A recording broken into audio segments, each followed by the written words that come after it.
భారతదేశ ప్రజలందరికీ శ్రీరామనవమి శుభాకాంక్షలు.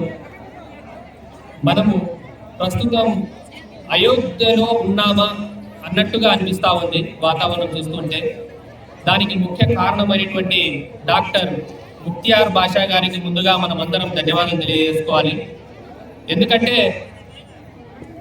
వందల సంవత్సరాల ముందు నుంచి కూడా అయోధ్య రామ జన్మభూమి యొక్క వివాదం జరుగుతూ ఉండగా భారత ప్రభుత్వం వారు మరియు భారతదేశ అత్యున్నత న్యాయస్థానం వారు ఈ యొక్క వివాదానికి ఒక పరిష్కారం, శాశ్వత పరిష్కారం చూపాలి అనే ఉద్దేశంతో భారతదేశంలో ఉన్నటువంటి పెద్దలందరినీ, మత పెద్దలందరినీ కూర్చోబెట్టుకొని ఒక మంచి నిర్ణయం తీసుకొని ఆ యొక్క నిర్ణయాన్ని సర్వోన్నత న్యాయస్థానానికి అప్పగించిన తర్వాత ఒక రోజు ఆ నిర్ణయం ఇచ్చే రోజు రానే వచ్చింది.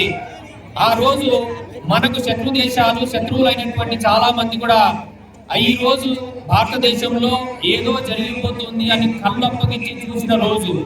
అయితే దానికి భిన్నంగా మిగతా రోజుల కంటే ఆ తీర్పు, అయోధ్య రామాలయం సంబంధించిన రామ జన్మభూమికి వచ్చినటువంటి తీర్పు రోజు ఏదైతే ఉందో మిగతా రోజుల కంటే చాలా మంచిగా ప్రశాంతంగా గడిచిపోవడంతో అందరూ అవాక్కయ్యారు. ప్రపంచ దేశాలు కూడా మన వైపు చూసినటువంటి పరిస్థితి. అయితే అక్కడ దాని తర్వాత భవ్యమైనటువంటి రామ మందిరం అయోధ్యలో నిర్మించబడటం, మన ప్రధానమంత్రి మోదీ గారి నేతృత్వంలో అక్కడికి మన భారతదేశ నలుమూలల నుంచి కూడా ప్రతి ఒక్కరూ అయోధ్య రామాలయాన్ని ఒక్కసారి దర్శించుకోవాలా అనేటువంటి ఆశ ఆ యొక్క అందరికీ ఉంది. అయితే అది చాలా కొద్ది శాతం మందికి మాత్రమే సాధ్యమైంది, ఎక్కువ శాతం మందికి సాధ్యం కాలేదు. ఇలాంటి తరుణంలో గౌరవనీయులు పెద్దలు డాక్టర్ ముక్తియార్ బాషా గారికి ఒక వినూత్నమైన ఆలోచన రావడం, నా ప్రాంతం వారికి అయోధ్య రాములు వారు ఎలా ఉంటారు, ఆయన దర్శనం కలిగిస్తే ఎట్లా ఉంటుంది అనే ఆలోచన, చాలా మంచి ఆలోచన రావడం, అదే అదునుగా ఈ శ్రీరామనవమి సందర్భంగా మన ప్రాంతంలో తనకల్లు మండలంలో పెద్దపల్లి గ్రామంలోని ఈ యొక్క అయోధ్య రామాలయం యొక్క నమూనాను ఇక్కడ నిర్మించి వేలాది మంది, లక్షలాది మంది భక్తులకు అయోధ్యను సందర్శించినంత భాగ్యం కలిగించినందుకు ఆయనకు మనం అందరం కృతజ్ఞులుగా భావించాలి. ఇక్కడ మనం ఆలోచించాల్సింది ఏంటంటే, మన భారతదేశం యొక్క గొప్పతనం ఎట్లా ఉంటుందంటే, విభిన్న మతాలు, విభిన్న కులాలు, విభిన్న సాంప్రదాయాలు ఉన్నప్పటికీ అవన్నీ కూడా మనం ఇంట్లో ఉన్నంత వరకే చూసుకుంటాం.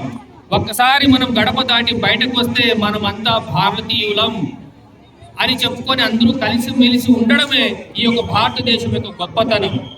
ఇందులో ఏ మతం కూడా మనకు ఎవరిని విమర్శించదు. మన హిందూ మతం ఏం చెప్తుందంటే సర్వే జన సుఖినో భవంతు అంటుంది తప్ప హిందూ జన సుఖినో భవంతు అని ఎక్కడ అనదు. అయితే ముస్లిం మతంకి వచ్చేసరికి నీ పొరుగువాడు ఆకలితో ఉన్నంగా నువ్వు కడుపు నిండా భుజిస్తే నువ్వు ముస్లిం కాజాలవు అంటుంది. అంటే ఆ పొరుగువాడు ముస్లిం అని చెప్పదు. పొరుగువాడు ఎవరైనా ఉండొచ్చు, హిందూ ఉండొచ్చు, ముస్లిం ఉండొచ్చు, క్రిస్టియన్ ఉండొచ్చు, జైన్ ఉండొచ్చు, ఎవరైనా ఉండొచ్చు. అదే క్రిస్టియన్ మతానికి వస్తే మనము నీ పొరుగువాడిని నీ వలే ప్రేమించు అంటది. సో ఇలా మన భారతదేశం ఒక గొప్పతనం ఇది. ఎన్ని కులాలు మతాలు ఉన్నప్పటికీ కూడా మనమందరం కలిసి మెలిసి ఈ భారతదేశంలో జీవనం సాగించడం ఈ భారతదేశం యొక్క గొప్పతనంగా భావిస్తూ మరొక్కసారి అందరికీ శ్రీరామనవమి శుభాకాంక్షలు తెలియజేస్తుంటూ ఈ యొక్క అవకాశాన్ని, అయోధ్య రామాలయాన్ని, రాముని యొక్క దర్శనాన్ని మనందరికీ అలాంటి అనుభూతిని మనకు ప్రత్యక్షంగా చూపించినటువంటి వ్యక్తి గౌరవనీయులు పెద్దలు మన డాక్టర్ ముక్తియార్ బాషా గారికి మరొకసారి మనస్ఫూర్తిగా ధన్యవాదాలు తెలియజేసుకుంటూ జై హింద్.